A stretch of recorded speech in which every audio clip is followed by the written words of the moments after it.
15 વર્ષથી પાલેજમાં જૂના અને જાણીતા computer, laptop, CCTV camera service, printer repairing તેમજ નવા અને જૂના કોમ્પ્યુટર લે વેચ કરનાર.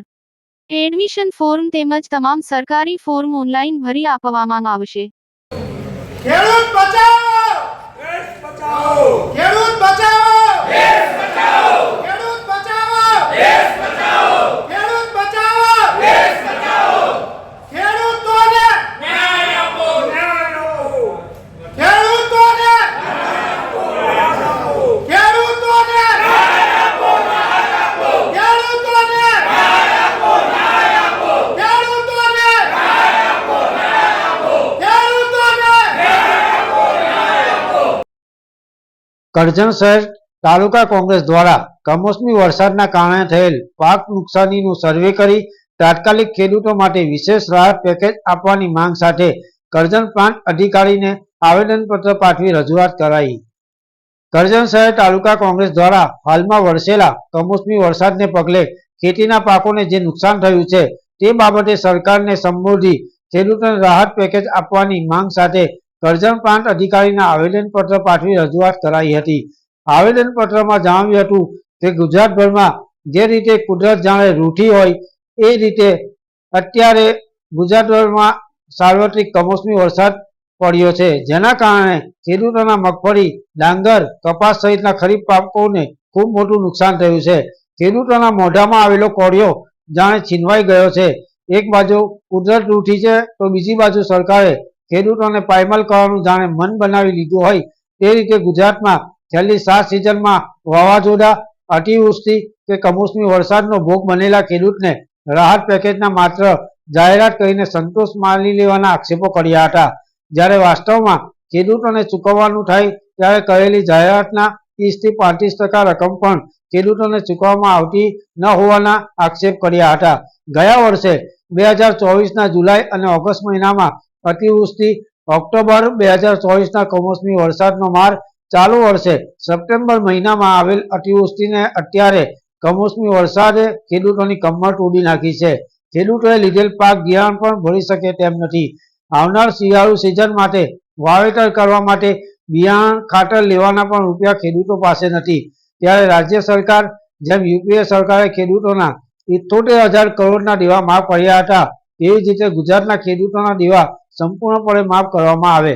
2020થી ગુજરાતમાં પાક વીમા યોજના બંધ છે ને આખા ભારતમાં આ યોજના ચાલુ છે, તો ગુજરાતમાં સરકારી પાક વીમા કંપનીઓ આધારિત પાક વીમા યોજના તાત્કાલિક ચાલુ કરવામાં આવે અને તાત્કાલિક નુકસાનીના વળતર માટે વિશેષ રાહત પેકેજ આપવામાં આવે.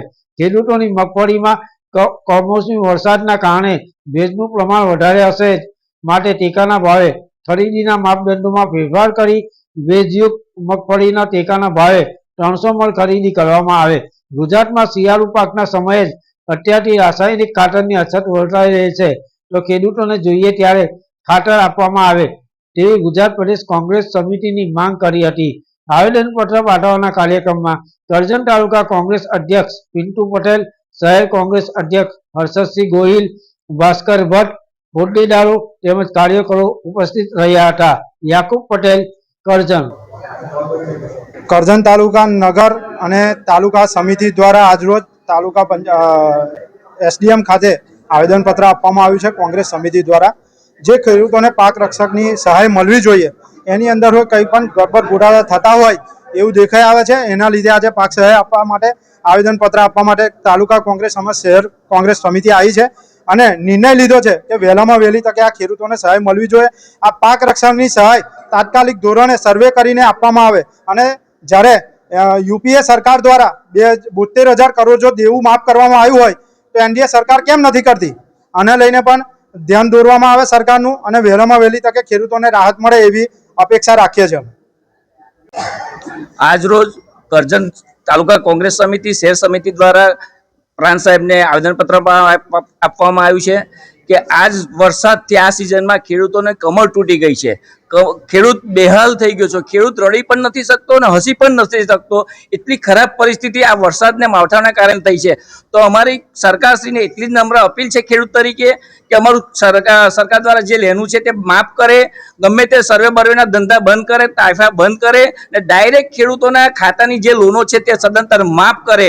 ને પબ્લિક જાગૃત થઈ ગઈ છે. જો સરકાર દેવું માફ કરશે તો અમે કોંગ્રેસ સમિતિ એમને ફુલાર કરવા માટે અહીંયાથી ગાંધીનગર જઈશું.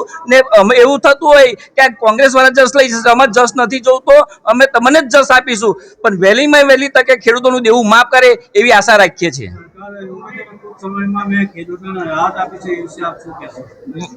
સરકાર તો મોટી મોટી વાતો કરે છે, લોલીપોપ આપવામાં કઈ બાકી રાખતી નથી. અત્યાર સુધીના કરજણ તાલુકામાં કે વડોદરા જિલ્લામાં કોઈ પણ પ્રકારનું રાહત આપવામાં આવતું નથી.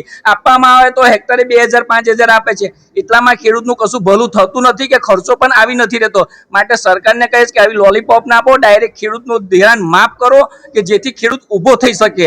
અત્યારે ખેડૂતની હાલત એટલી ખરાબ છે કે નથી હસી શકતો કે નથી રડી શકતો, આત્મહત્યા કરવા પણ પેરાઈ જશે. તો મેં ખેડૂતોને એવું કહું છું કે તાકાત રાખી, હિંમત રાખીને આવું કોઈ ખોટું પગલું ના ભરો કે જેથી આપણું કુટુંબ રખડી જશે. ગમે તે થશે, ભગવાન આપણી સાથે જ ઉપર આપણી સાથે છે, કઈ ને એનું મળતું રહેશે આપણાને.